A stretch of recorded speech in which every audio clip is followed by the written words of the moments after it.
everyone, I hope you are all good. In this video of Kurdish language activities, which is Kurmanji dialect, we will look for a sound, a unique sound in Kurdish, and it is really hard for foreigners to pronounce it. Today we will try to look at that sound. So if you're ready, let's start. Yes, and this sound is a diphthong. Diphthong, in Kurdish it is Pevdenga. So diphthong means the sound of 2 or 3 or more letters that comes out. In that case, we will look at a sound that comes out with 2 letters, letter he and letter we.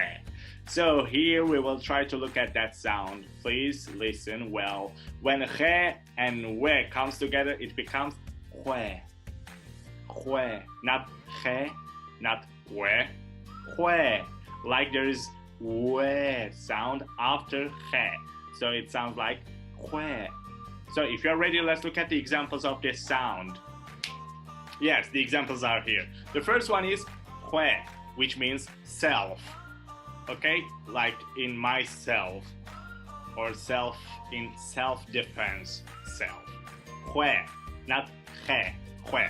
And second example is hue, hue, hue, not he, hue, which means salt in English.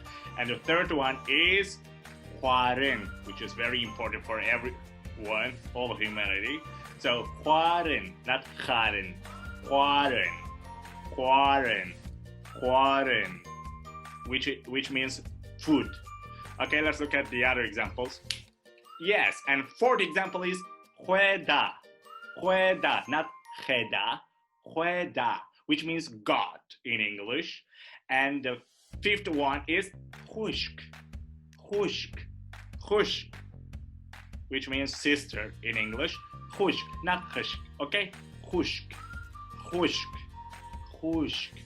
And the last one is hueli, hueli, hueli, not heli, hueli, hueli, which means ash or soil. And there is a famous saying in Kurdish, which is huelicero. Huelicero actually, but if you say for a man or boy, you say huelicero. If you say it for a girl or woman, you say huelicere. Okay? And it means be the one buried. Okay? Be the buried one actually. It's a bad saying for someone. It's a bad wish actually. But I love the sound. Look, huelicero. Huelicere. Like Alejandro in Spanish. I don't know, in Portuguese also. Anyway, that's all for now.